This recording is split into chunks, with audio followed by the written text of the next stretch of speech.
क्या था, याद है ना? उमेश कहने क्लास नहीं आ रहा है। क्लास तो चल रही है बेटा, अभी स्टार्ट हो गई है। तो कल की क्लास में हमने बायोलॉजी जीव विज्ञान का इंट्रोडक्शन स्टार्ट किया था। थोड़ा सा कल की क्लास रिवाइज करें, फिर हम आज की क्लास आगे बढ़ाएंगे।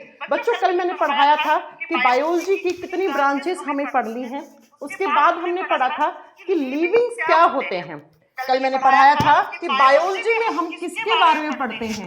मैम, बायोलॉजी साइंस की वो ब्रांच है जिसमें हम लिविंग्स, सजीवों के बारे में स्टडी करते हैं। और लिविंग्स का पहला कैरेक्टर मैंने कल की क्लास में पढ़ाया था कि लिविंग वही है जिसका बॉडी किससे बना हुआ हो। लिविंग्स वही होते हैं जिसके बॉडी में क्या हो। नंबर 1 का कैरेक्टर, पहला लक्षण हमने पढ़ा था, जिसके बॉडी में सेल्स हो। यानी कि ऐसा कोई भी ऑर्गेनिज्म, ऐसा कोई भी जीव जो सेल्स, कोशिकाओं से मिलकर बना हुआ है, उसको हम लिविंग कहते हैं। तो एनसीईआरटी में साफ साफ लिखा हुआ है कि लिविंग सजीव होने का पहला बेसिक कैरेक्टर, पहला जो मूलभूत यहाँ पे लक्षण है वो है कि उसमें सेल्स ऑर्गेनाइजेशन होना चाहिए, कोशिकीय संगठन होना चाहिए। उसका जिसका बॉडी सेल से बना हुआ है उसी को हम लिविंग कहते हैं।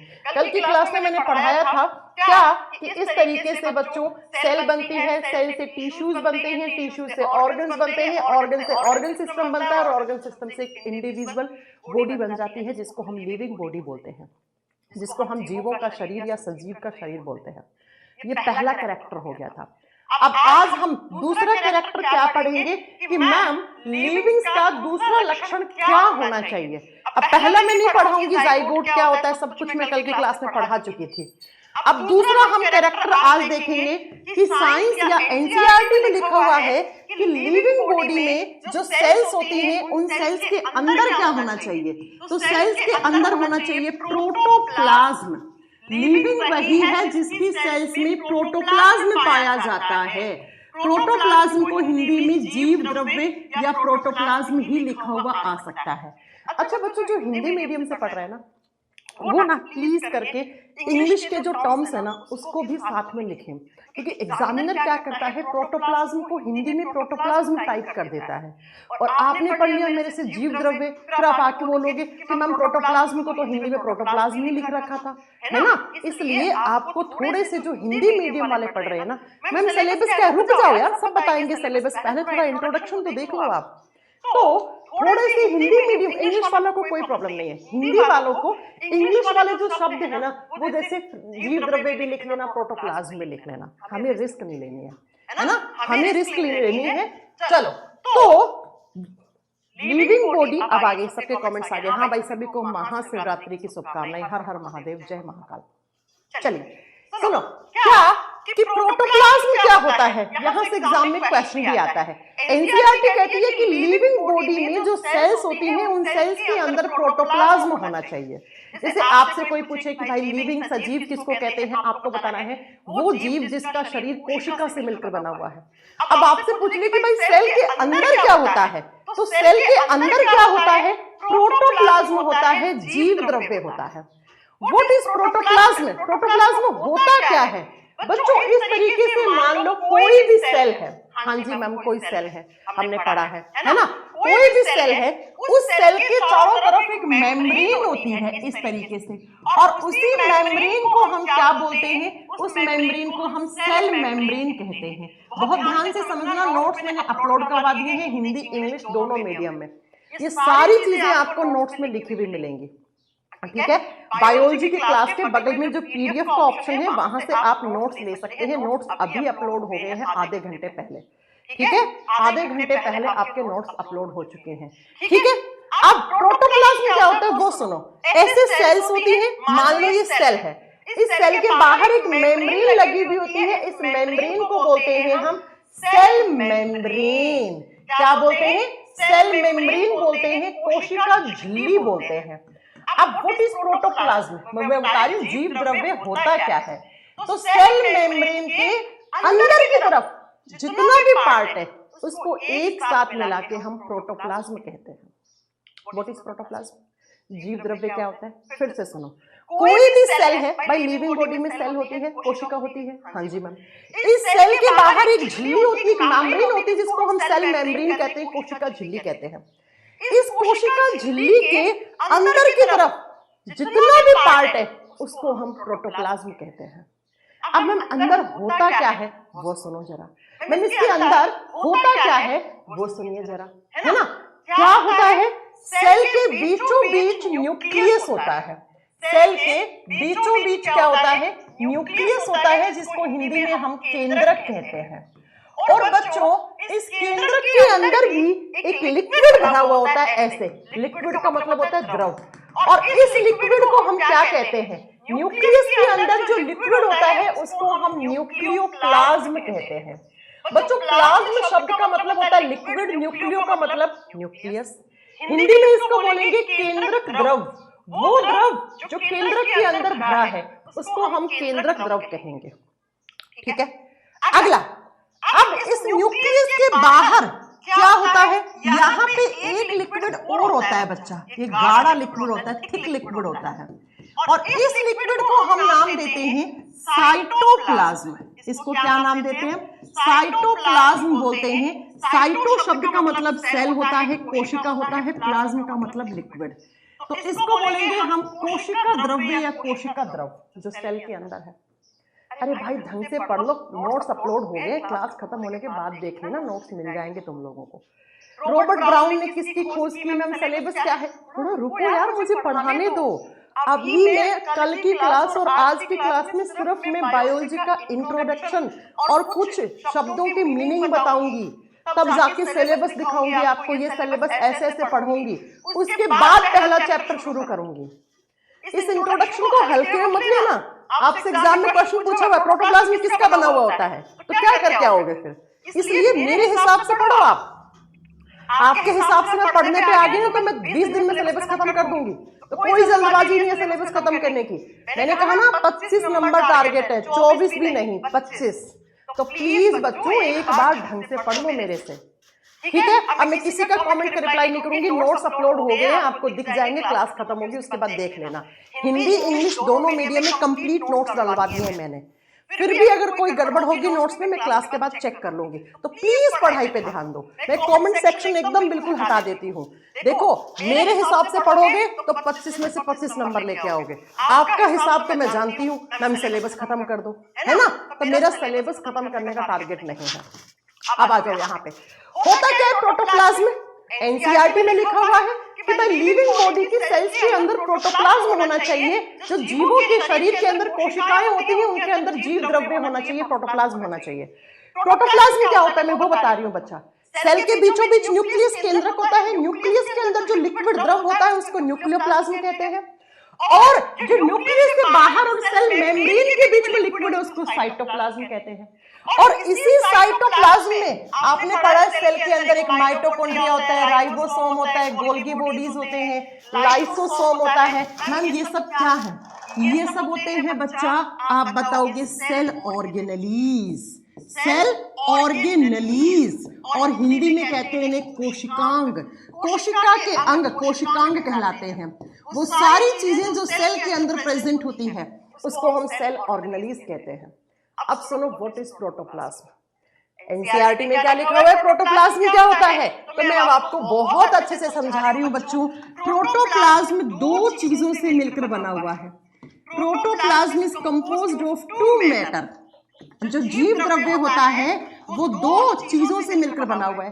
क्या क्या, एक होता है प्रोटोप्लाज्म का लिक्विड वाला हिस्सा, यहां से क्वेश्चन उठाऊंगी मैं, लिक्विड पार्ट, तरल भाग, तरल हिस्सा प्रोटोप्लाज्म का, और दूसरा होता है प्रोटोप्लाज्म का सॉलिड हिस्सा, सॉलिड वाला पार्ट, ठोस हिस्सा, ठोस भाग। अब बच्चों प्लाज्म का मतलब लिक्विड है, और मैंने पढ़ाया सेल के अंदर दो लिक्विड होते हैं, एक न्यूक्लियस के अंदर है उसको न्यूक्लियोप्लाज्म कहते हैं, एक सेल के अंदर है उसको साइटोप्लाज्म कहते हैं। तो क्या मैं ये लिख दूं कि प्रोटोप्लाज्म के लिक्विड वाले हिस्से को हम क्या क्या कहते हैं, हम न्यूक्लियोप्लाज्म कहते हैं प्लस साइटोप्लाज्म कहते हैं, प्लस साइटोप्लाज्म। प्लाज्म का मतलब क्या होता है बच्चा, लिक्विड। तो हिंदी में क्या बोलेंगे, केंद्रक द्रव्य। बच्चों ध्यान से पढ़ना, मैं आपसे क्वेश्चन पूछूंगी। केंद्रक द्रव्य और कोशिका द्रव्य ये दोनों लिक्विड हैं, किसके अंदर, सेल के अंदर।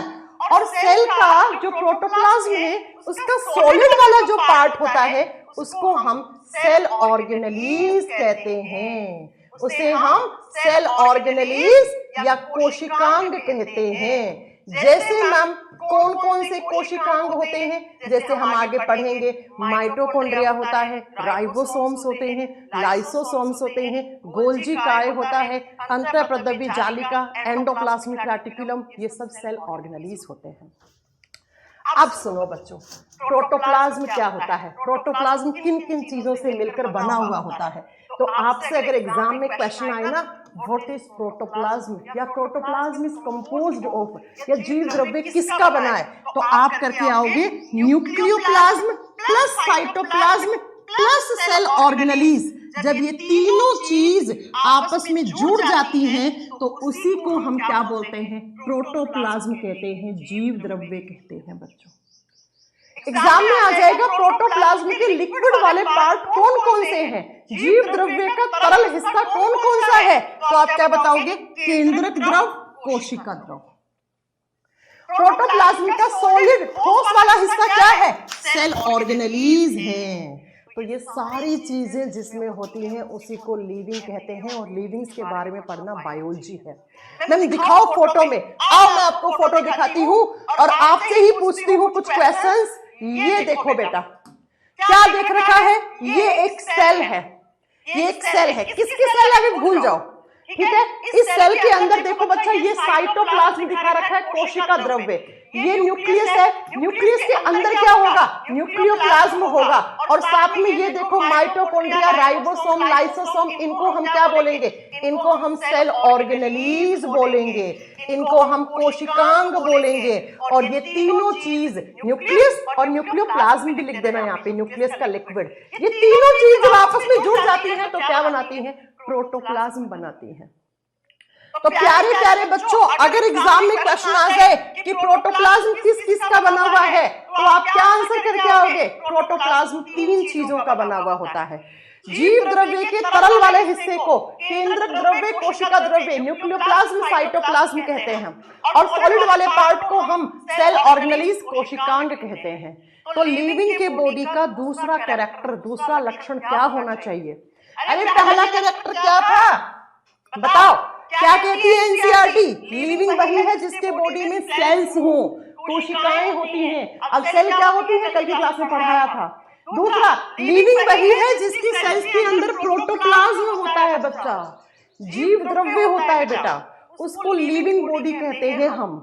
अब तीसरा लक्षण, यहां से हर एक लाइन में क्वेश्चन बन रहा है। तीसरा कैरेक्टर लिविंग्स का क्या होना चाहिए, साइंस कहती है लिविंग बॉडी में मेटाबॉलिज्म होना चाहिए। क्या होना चाहिए, मेटाबॉलिज्म प्रोसेस होना चाहिए। मेटाबॉलिज्म को कहा जाता है चापचय की क्रियाएं होनी चाहिए। आपने सुना होगा डॉक्टर कहता है तुम्हारा मेटाबॉलिज्म बिगड़ा हुआ है, तुम्हारे बॉडी का मेटाबॉलिज्म बिगड़ा हुआ है ना।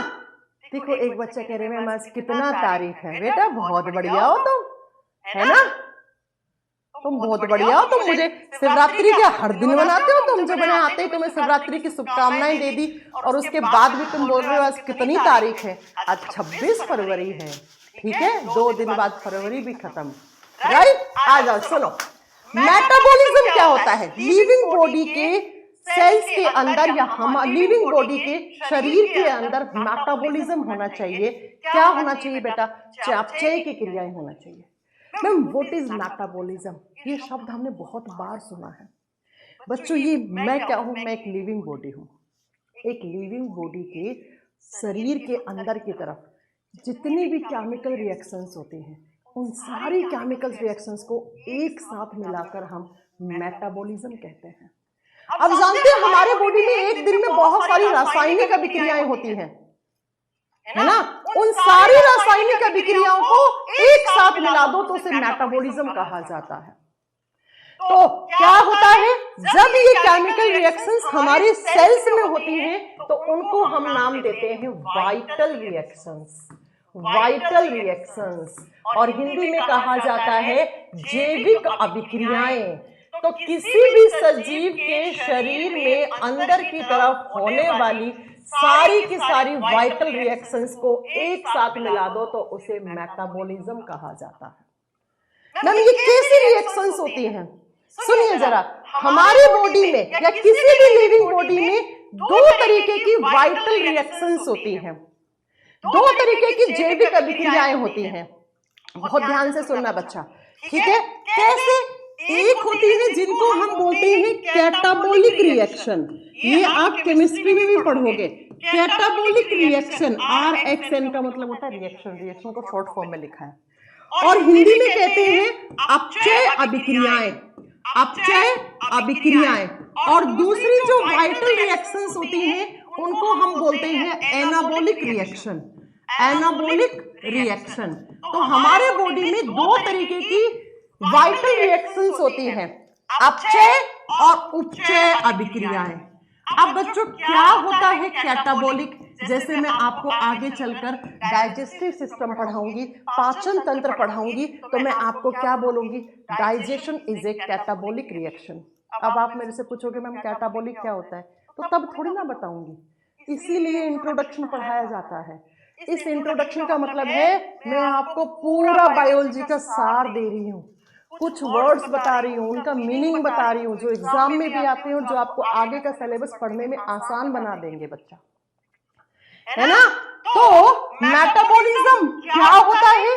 हमारी सेल्स के अंदर होने वाली सारी की सारी केमिकल रिएक्शंस को एक साथ मिलाकर हम मेटाबॉलिज्म कहते हैं।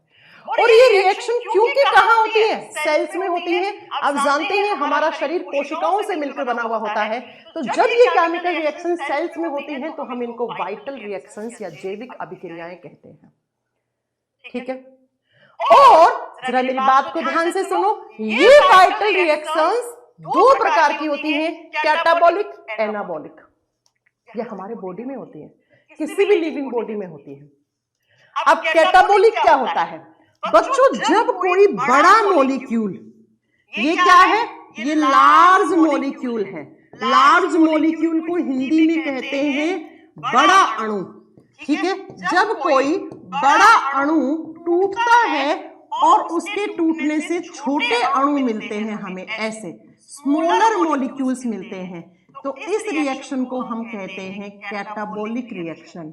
ये स्मॉलर है, ये छोटे छोटे अणु हैं। ध्यान से सुनो, क्या होता है कैटाबॉलिक? कैटाबॉलिक रिएक्शन में कोई भी बड़ा मॉलिक्यूल छोटे मॉलिक्यूल में टूटता है तो उसे कैटाबॉलिक रिएक्शन कहते हैं।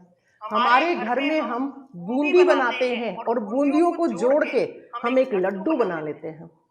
जब लड्डू टूटता है, लड्डू एक है, एक लड्डू के टूटने से हमें बहुत सारी बूंदियां मिलती हैं, तो लड्डू का टूटना क्या हो गया? कैटाबॉलिक रिएक्शन हो गया, है ना बच्चों? तो कैटाबॉलिक का मतलब होता है बड़ा मॉलिक्यूल छोटे में टूट रहा है। एनाबॉलिक रिएक्शन का मतलब क्या होता है? छोटे छोटे मॉलिक्यूल, स्मॉलर मॉलिक्यूल्स आपस में जुड़कर एक बड़ा मॉलिक्यूल बनाते हैं, तो उसको एनाबॉलिक रिएक्शन या एनाबॉलिज्म कहा जाता है। जैसे मैंने कहा बहुत सारी छोटी छोटी बूंदियों को जोड़ देते हो तो एक बड़ा आपको क्या मिल जाता है? बड़ा एक लड्डू मिल जाता है। मैम कुछ समझ में नहीं आ रहा। नहीं आएगा बेटा, इससे आसान कहीं है, कहीं पढ़ लो तुम, है ना? भारत के किसी भी टीचर से पढ़ लो, इससे आसान कोई पढ़ा दे तो आके तुम अपना फी का अमाउंट मेरे से रिफंड ले जाना, है ना? पढ़ना है नहीं, कमेंट सेक्शन पे ध्यान देना। नहीं समझ में आ रहा, आएगा कहां से समझ में? चलिए सुनिए, क्या आप बताओगे कि लिविंग बॉडी में चापचय की क्रियाएं होना चाहिए, मेटाबॉलिज्म होना चाहिए? मेटाबॉलिज्म दो तरीके से होता है हमारे बॉडी में, या तो कोई बड़ा मॉलिक्यूल छोटे में टूट रहा होगा तो उसको हम कैटाबॉलिज्म या कैटाबॉलिक रिएक्शन कहते हैं उस रिएक्शन को, और या छोटे छोटे अणु आपस में जुड़कर बड़ा अणु बना रहे होंगे, उसको उपचय या अभिक्रिया या एनाबॉलिक रिएक्शन या एनाबॉलिज्म कहा जाता है। एग्जाम्पल, एग्जाम्पल, एग्जाम में आता है एग्जाम्पल। सुनो, मेटाबॉलिज्म में जो कैटाबॉलिज्म होता है उसका एग्जाम्पल, इसका उदाहरण मैं आपसे पूछ रही हूं बच्चों। अगर आपने कभी पढ़ा हो डाइजेशन, पाचन, पाचन कब होता है? किसका होता है? खाने का। खाने को पचाते हैं, क्या करते हैं डाइजेशन में?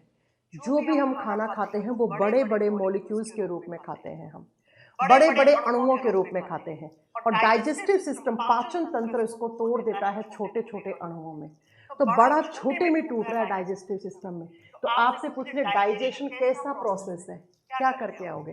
Digestion is a catabolic reaction. ये कैटाबोलिज्म का उदाहरण है, ये अपचयन का उदाहरण होता है। आई बात समझ में? हाँ जी मैम। नेक्स्ट सुनो, अगला सुनो। अगला आप बताओगी रेस्पिरेशन। रेस्पिरेशन को हिंदी में कहते हैं श्वसन। श्वसन में क्या होता है? ग्लूकोज टूटता है, किसमें? कार्बन डाइऑक्साइड और प्लस पानी, और साथ में एनर्जी बनती है। तो बड़ा छोटे में टूटता है, तो रेस्पिरेशन भी किसका एग्जाम्पल होता है? कैटाबोलिज्म का एग्जाम्पल होता है। और तीसरा एग्जाम्पल लिखो, एक्सक्रीशन। एक्सक्रीशन को बोलते हैं उत्सर्जन। जितना भी हमारे बॉडी में एक दिन में जो अपशिष्ट पदार्थ बनते हैं, उनका शरीर से बाहर निकलना उत्सर्जन कहलाता है। सब कुछ पढ़ाऊंगी अभी। ये तीनों किसके एग्जाम्पल हैं? कैटाबोलिज्म के। और आप मुझे ये बताओ, हमारे बॉडी में डाइजेशन होता है? हाँ। हमारे बॉडी में रेस्पिरेशन होता है? हाँ। हमारे बॉडी में एक्सक्रीशन होता है? हाँ। तो हम क्या हैं? हम लिविंग हैं। और इन सारी रिएक्शंस को एक साथ मिला दो तो क्या हो जाता है? मेटाबॉलिज्म। तो डॉक्टर ने बोला आपका मेटाबॉलिज्म बिगड़ा हुआ है, इसका मतलब आपका digestive system, respiratory system, excretory system सब बिगड़े हुए हैं अंदर से, जिसकी वजह से आपको कोई बीमारी हो रही है ना? अब एनाबॉलिज्म में देखो, एनाबॉलिज्म का एग्जाम्पल क्या होता है? ध्यान से सुनना बच्चों। प्रोटीन नाम सुना होगा आपने सभी ने। प्रोटीन की सबसे छोटी इकाई अमीनो अम्ल होती है। ऐसे बहुत सारे अमीनो एसिड, ए का मतलब होता है अमीनो एसिड, अमीनो अम्ल। ये पहला अमीनो एसिड, ये दूसरा, ये तीसरा, ऐसे अमीनो एसिड आपस में जुड़कर एक बड़ा सा मॉलिक्यूल बनाते हैं जिसको हम प्रोटीन कहते हैं। तो बच्चों छोटे से बड़ा बना, और छोटे से बड़ा जब बनता है उसको हम क्या बोलते हैं? उसको हम एनाबॉलिज्म, या उस रिएक्शन को एनाबॉलिक रिएक्शन कहते हैं। आई बस समझ में? तो आपसे पूछ ले, प्रोटीन का निर्माण होना कैसी रिएक्शन है? एनाबॉलिक रिएक्शन है। ये किसका एग्जाम्पल है? उपचय अभिक्रिया का एग्जाम्पल होता है। तो अमीनो अम्ल आपस में जुड़कर क्या बनाते हैं? प्रोटीन बनाते हैं। इसीलिए हम कहते हैं अमीनो अम्ल प्रोटीन की सबसे छोटी इकाई होती है बेटा, राइट? अब सुनो, एक लाइन में बताऊं, लिविंग बॉडी वही है जिसमें मेटाबॉलिज्म हो। मेटाबॉलिज्म का मतलब है हमारी सेल्स में एक दिन में बहुत सारी केमिकल रिएक्शंस, बहुत सारी रासायनिक अभिक्रियाएं करती हैं हमारी कोशिकाएं, जैसे जैसे डाइजेशन, रेस्पिरेशन, एक्सक्रीशन, प्रोटीन का बनना, एक्सेट्रा एक्सेट्रा। ये जिस बॉडी में होता है उसी को आप लिविंग कहते हो, उसी को आप सजीव कहते हो। लिविंग्स के बारे में पढ़ना बायोलॉजी कहलाता है। इसका मतलब है हम बायोलॉजी में क्या पढ़ेंगे? ये लो syllabus, digestive system, respiratory system, skeletal system, excretory system, ये सिलेबस ही तो है। तो मैंने कहा लिविंग बॉडी में क्या क्या होना चाहिए? नाम, सजीव वही है जिसका शरीर कोशिकाओं से मिलकर बना हुआ है, जिनकी कोशिकाओं में प्रोटोप्लाज्म है, और जिनकी सेल्स क्या करती हैं? वाइटल रिएक्शंस, जैविक अभिक्रियाएं करती हैं, मेटाबॉलिज्म करती हैं। इस मार्कर में सेल्स है क्या? नहीं है। इस मार्कर की सेल्स ही नहीं तो प्रोटोप्लाज्म भी नहीं है। इस मार्कर में मेटाबॉलिज्म हो रहा है क्या? नहीं हो रहा है। तो ये लिविंग नहीं है। लेकिन मेरे बॉडी में सेल्स है, मेरी सेल्स में प्रोटोप्लाज्म है, मेरी सेल्स में डाइजेशन, एक्सक्रीशन, रेस्पिरेशन सब कुछ हो रहा है। तो मैं क्या हूं? मैं लिविंग बॉडी हूं। मैं क्या हूं? मैं लिविंग बॉडी हूं। तो लिविंग बॉडी का तीसरा कैरेक्टर क्या हो गया? उसमें मेटाबॉलिज्म होना चाहिए, उसमें चयापचय की अभिक्रियाएं होना चाहिए, है ना? चलो अब आ जाओ फोर्थ वाले कैरेक्टर पे, चौथा कैरेक्टर। लिविंग बॉडी का फोर्थ कैरेक्टर क्या होता है? मैम लिविंग बॉडी में न्यूट्रिशन का प्रोसेस होना चाहिए। न्यूट्रिशन को हिंदी में बोलते हैं पोषण की प्रक्रिया। लिविंग बॉडी में न्यूट्रिशन का प्रोसेस होना चाहिए। न्यूट्रिशन का मतलब क्या होता है? पहले मैं आम भाषा में समझाती हूँ। आप खाना खाते हो, क्यों खाते हो खाना? अगर मैं आपसे पूछूं आप खाना क्यों खाते हो, आप कहोगे खाना नहीं खाएंगे तो हमारे बॉडी में एनर्जी नहीं बचेगी, ऊर्जा नहीं बचेगी, और बिना एनर्जी के हमारा बॉडी काम ही नहीं करेगा, थकान हो जाएगी, और कुछ दिनों के बाद तो बॉडी डेड हो जाएगी। आपने सुना होगा प्लांट्स फोटोसिंथेसिस करते हैं, प्रकाश संश्लेषण की अभिक्रिया करते हैं, उसमें क्या बनाते हैं? अपना खाना बनाते हैं। तो अगर प्लांट्स फोटोसिंथेसिस ना करें तो उन्हें खाना नहीं मिलेगा। खाना नहीं मिलेगा तो प्लांट भी मर जाएंगे, हम लोग भी मर जाएंगे। तो न्यूट्रिशन होता क्या है? हमारे शरीर के लालन पोषण के लिए हम जो बाहर से खाना खा रहे हैं, उसी प्रोसेस को न्यूट्रिशन कहते हैं। Intake of food for the growth and development of body is known as nutrition. शरीर के वृद्धि और विकास के लिए जो आप बाहर से जो क्या खाते हो, खाना खाते हो, उसी को आप न्यूट्रिशन की प्रोसेस कहते हो। तो लिविंग बॉडी में न्यूट्रिशन होना चाहिए। अरे न्यूट्रिशन का मतलब क्या है? Intake of nutrients, intake of nutrient. ठीक है, ये मैंने शॉर्ट फॉर्म में बताई है। जो भी आप खाना खाते हो उनको हम बायोलॉजी में न्यूट्रिएंट्स बोलते हैं। पोषक तत्वों को ग्रहण करना, जो पोषक तत्व हैं जिनसे हमारे शरीर का पोषक तत्वों को ग्रहण करना, जो पोषक तत्व जो आप खाना खा रहे हो उससे हमारे शरीर की ग्रोथ और डेवलपमेंट होता है, शरीर की वृद्धि और विकास होता है। ये पेन है, ये जब बना होगा तो ऐसा ही बना होगा, आज भी ऐसा ही पड़ा है। लेकिन मेरा जन्म हुआ तो मैं इतनी बड़ी थोड़ी थी, मैं इतनी सी थी, फिर इतनी इतनी इतनी इतनी, आज देखो इतनी बड़ी हो गई। क्यों? क्योंकि मेरे बॉडी की ग्रोथ हो रही है, मेरे शरीर की वृद्धि हो रही है। एक छोटा सा पौधा लगाते हुए इतना बड़ा बड़ा बड़ा कब पौधा प्लांट में बदल गया। क्यों? क्योंकि उसकी ग्रोथ हो रही है। अब ग्रोथ करने के लिए उसे क्या चाहिए? उसे न्यूट्रिशन की प्रोसेस चाहिए। तो लिविंग बॉडी की ग्रोथ होती है, सजीव के शरीर की वृद्धि और विकास होता है, और वृद्धि और विकास के लिए वो बाहर से खाना खाता है। उस खाना खाने की प्रोसेस को, इस प्रक्रिया को न्यूट्रिशन कहा जाता है। अब वो बात अलग है, ये जो न्यूट्रिशन की प्रोसेस होती है ना, ये दो तरीके से होती है बच्चा। इस धरती पर कुछ ऐसे जीव हैं जो अपना खाना खुद बना लेते हैं, वो किसी दूसरे पे डिपेंड नहीं करते खाने के लिए, जैसे प्लांट्स। तो इस न्यूट्रिशन के मोड को हम ऑटोट्रॉफिक मोड कहते हैं बच्चा। ऑटोट्रॉफ्स का मतलब क्या होता है वो सुनो आप। ऑटोट्रॉफ्स का मतलब होता है स्वपोषी, जो अपना लालन पोषण खुद कर ले, जो अपना फूड, जो अपना भोजन खुद बना ले बेटा, अपने बॉडी में बना ले, स्वयं बना ले, खुद बना ले, उनका बॉडी खुद बना ले फूड को। उस प्रोसेस को हम ऑटोट्रॉपिक मोड कहते हैं, और उस जीव को हम ऑटोट्रॉप्स कहते हैं, जो अपना भोजन खुद बना सकते हैं। जैसे ऑल ग्रीन प्लांट्स, इसके एग्जाम्पल में, इसके उदाहरण में कौन आ गया? ऑल ग्रीन प्लांट्स, सभी हरे कलर के पेड़ पौधे, वो अपना खाना खुद बना सकते हैं, क्योंकि वो फोटोसिंथेसिस करते हैं, वो प्रकाश संश्लेषण की अभिक्रिया करते हैं। कभी पेड़ पौधों को आपने चम्मच से खाना खिलाया है क्या? नहीं खिलाया होगा ना, फिर भी वो जिंदा है, क्योंकि वो अपना खाना खुद बनाते हैं बच्चा, वो अपना खाना खुद बनाते हैं। तो इसीलिए हम कहते हैं प्लांट्स ऑटोट्रॉप्स होते हैं। लेकिन अगर कोई प्लांट फोटोसिंथेसिस ना करे तो उसमें भोजन नहीं बनेगा। नहीं बनेगा तो आपने देखा है, पेड़ के पत्ते टूट जाते हैं, पेड़ मर जाता है, उसकी ग्रोथ नहीं होगी।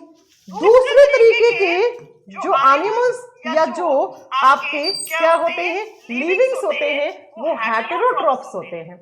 हेटेरोट्रॉप्स को बोलते हैं परपोषी। पर का मतलब होता है दूसरा, जिनके बॉडी में किसी भी तरीके का भोजन नहीं बन रहा है, वो किसी दूसरे जीव जंतु से अपना भोजन ग्रहण कर रहे हैं। यानी कि पर का मतलब होता है अदर, अदर का मतलब होता है दूसरा। अरे ऐसे जीव जंतु जो किसी अन्य जीव जंतु या पेड़ पौधे पे डिपेंडेंट होते हैं, जिनके शरीर के अंदर खाना नहीं बनता। अरे हम लोग क्या हैं, हम लोग क्या खाते हैं? दूध खाते हैं, दही खाते हैं, छाछ खाते हैं, बटर खाते हैं, मक्खन खाते हैं, पनीर खाते हैं। कहाँ से आया दूध? किसी दूसरे जानवर से, गाय भैंस से, बकरी से। हम लोग सब्जियां खाते हैं, फ्रूट खाते हैं, कहाँ से आए सब्जी और फ्रूट? प्लांट्स, पेड़ पौधों से आए। तो हम क्या हैं? हम हेटेरोट्रॉप्स हैं भाई। भाई हम अपने न्यूट्रिशन के लिए किसी दूसरे जीव पर या पेड़ पौधे पे डिपेंड कर रहे हैं, है ना? तो आप बताओगे इसके एग्जाम्पल में ऑल ह्यूमंस, या आप लिख सकते हो एनिमल्स। गाय भैंस घोड़ा बकरी क्या खाते हैं? घास फूस खाते हैं। तो एनिमल्स जो जानवर होते हैं, उनके न्यूट्रिशन का मोड क्या है? उनके न्यूट्रिशन का मोड ऑटोट्रॉफिक है, इसलिए हम उनको ऑटोट्रॉप्स कहते हैं। लिविंग बॉडी वही है जिसमें न्यूट्रिशन का प्रोसेस हो, जिसमें पोषण की प्रक्रिया हो। ये पोषण की प्रक्रिया दो प्रकार से हो सकती है, कैसे ही हो लेकिन होनी चाहिए। या तो वो लिविंग बॉडी खुद बनाएगा तो उन्हें हम ऑटोट्रॉप्स, स्वयं पोषी कहेंगे, जो अपना लालन पोषण स्वयं कर ले, खुद कर ले। या वो किसी दूसरे जानवर या प्लांट, पेड़ पौधे से लेगा, तो उसे हम हेटेरोट्रॉप्स कहेंगे। बताओ, क्या इस मार्कर में सेल है? नहीं। क्या इस मार्कर में प्रोटोप्लाज्म है? नहीं। क्या इस मार्कर में मेटाबॉलिज्म होता है? नहीं। क्या इस मार्कर खाना खाता है या खाना बनाता है? नहीं। तो ये लिविंग हुआ क्या? नहीं। लेकिन मैं क्या हूं? मैं लिविंग हूं। और ये मेरे सामने प्लांट पड़ा है, ये क्या है? लिविंग है। आई बात समझ में? है ना? अरे मैं ये सब बाद में पढ़ाऊंगी, रेड कलर में क्या होता है, ग्रीन कलर में। फिर मैं इंट्रोडक्शन पढ़ा रही हूँ भाई, चैप्टर नहीं पढ़ा रही हूँ। तुम लोग पहले बार पढ़ रहे हो क्या है? ठीक है। तो लिविंग बॉडी में क्या प्रोसेस होना चाहिए? ये देखो एनसीईआरटी में साफ साफ लिखा हुआ है। लिविंग बॉडी में क्या होना चाहिए? लिविंग बॉडी में ये देखो, ये रहा, मेटाबॉलिज्म होना चाहिए। ये एक लिविंग बॉडी है, इसमें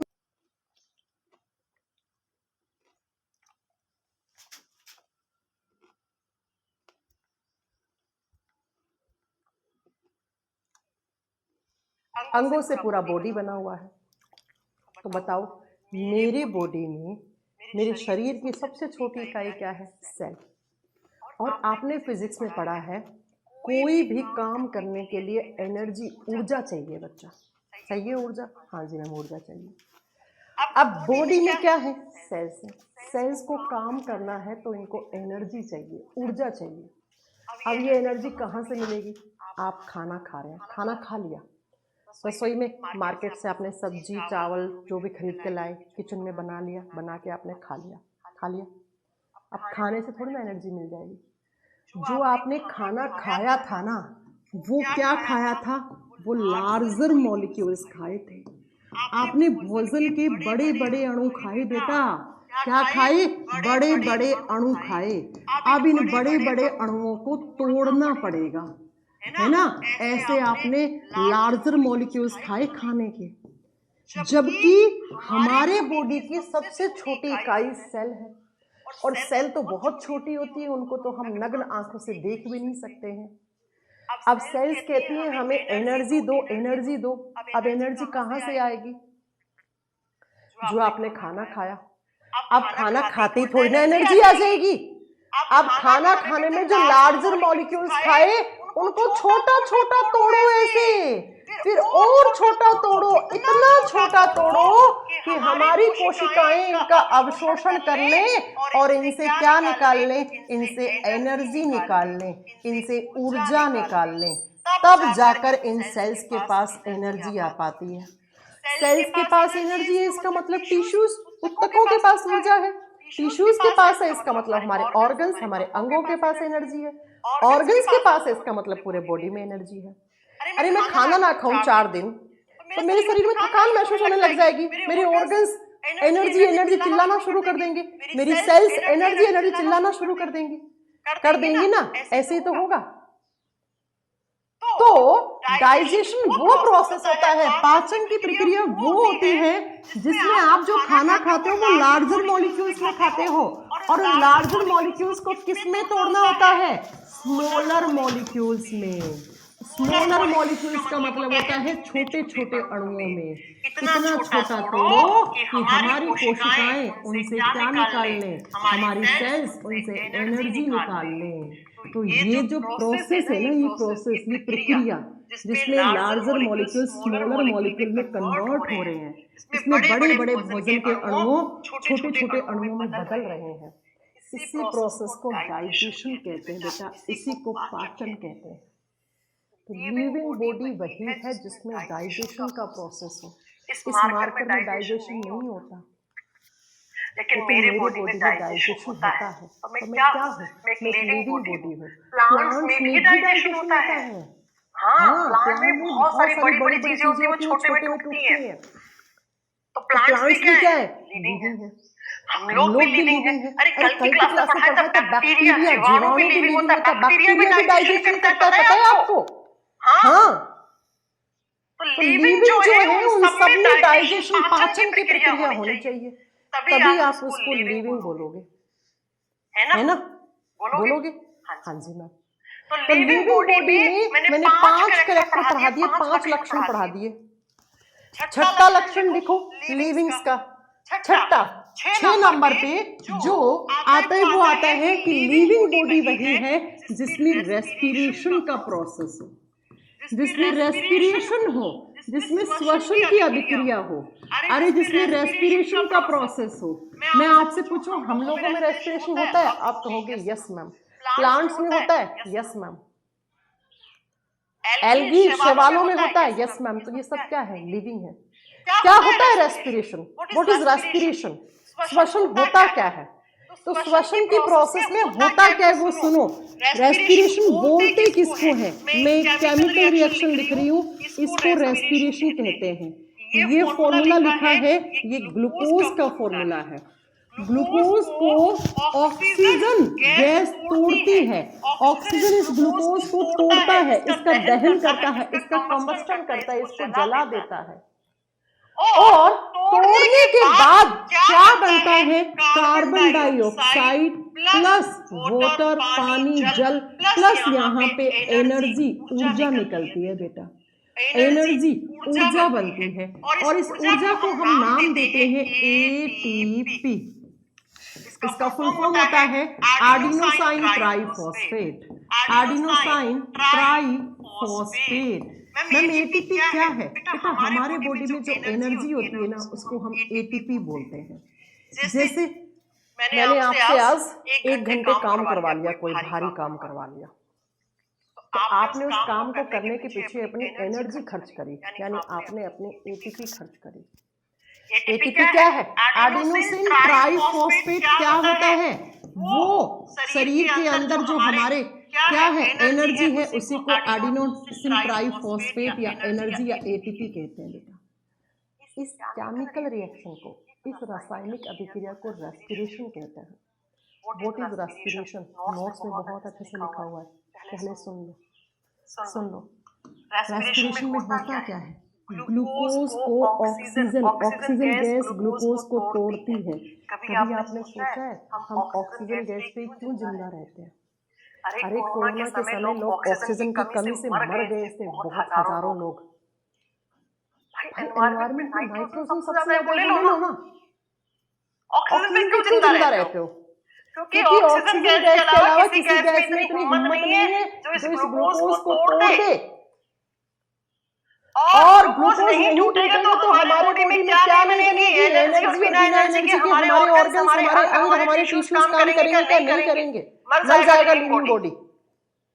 तो वो प्रोसेस, वो बायोलॉजिकल प्रोसेस, वो जैविक अभिक्रिया जिसमें ऑक्सीजन गैस ग्लूकोज को तोड़ती है, तोड़ने से कार्बन डाइऑक्साइड प्लस पानी प्लस एनर्जी एटीपी के रूप में बनता है। इस प्रोसेस को, इस प्रक्रिया को रेस्पिरेशन, इसको श्वसन कहते हैं।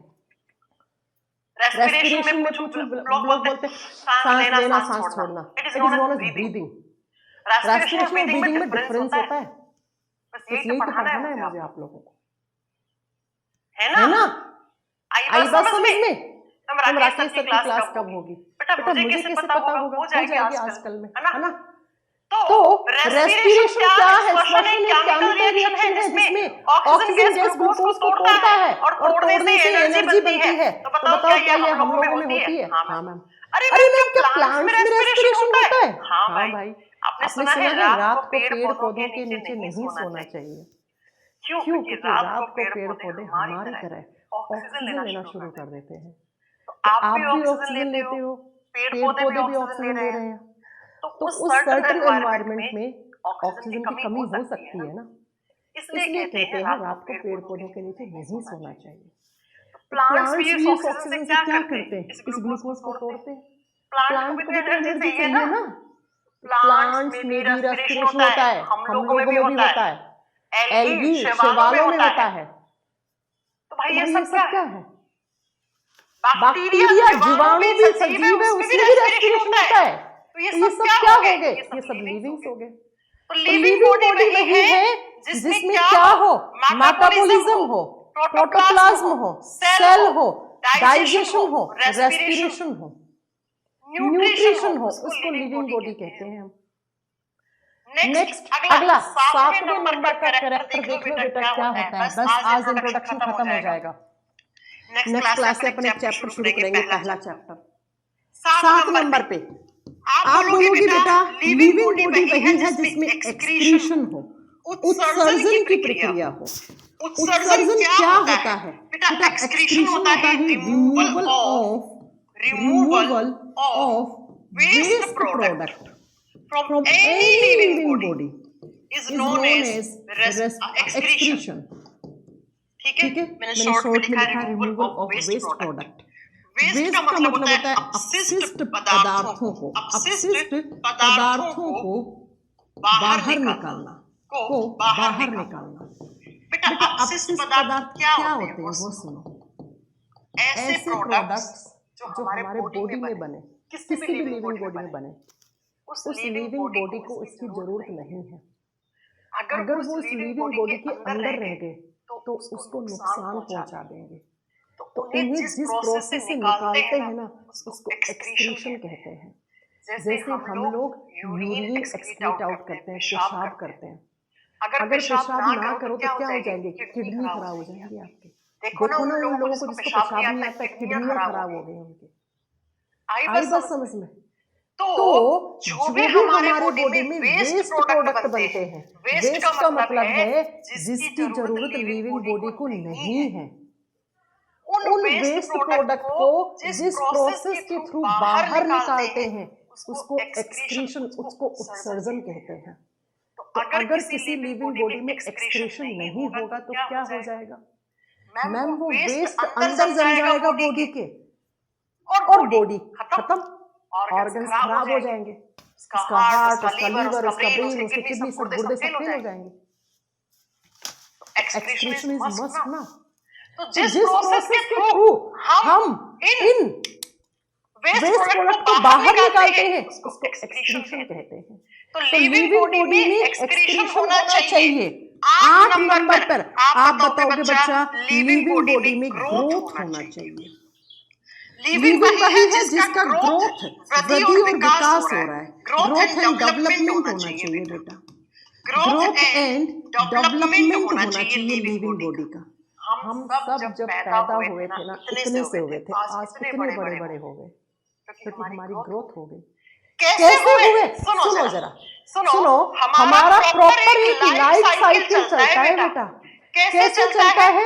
यहाँ पे आओ, देखो ऐसे। इसे बोलते हैं life cycle of human body. सबसे पहले हम बने कैसे? तो कल की क्लास में मैंने पढ़ाया था क्या कि एक सेल बनता है, इसी को फर्टिलाइज्ड एग, इसी को जाइगोट कहते हैं, यूजुमनस कहते हैं। एक सेल बना, एक सेल से अनेकों सेल्स बन जाते हैं, उसको फीटस कहते हैं, उसको हम शिशु कहते हैं। एक सेल था, एक ने अपने आप को डिवाइड किया, 2 बने, 2 से 4, 4 से ऐसे बहुत सारी सेल्स बन गई, बहुत सारी कोशिकाएं बन गई। इन्हीं कोशिकाओं के समूह को उत्तक कहते हैं। फीटस है, अभी माँ के गर्भ में है तो फीटस कहलाता है।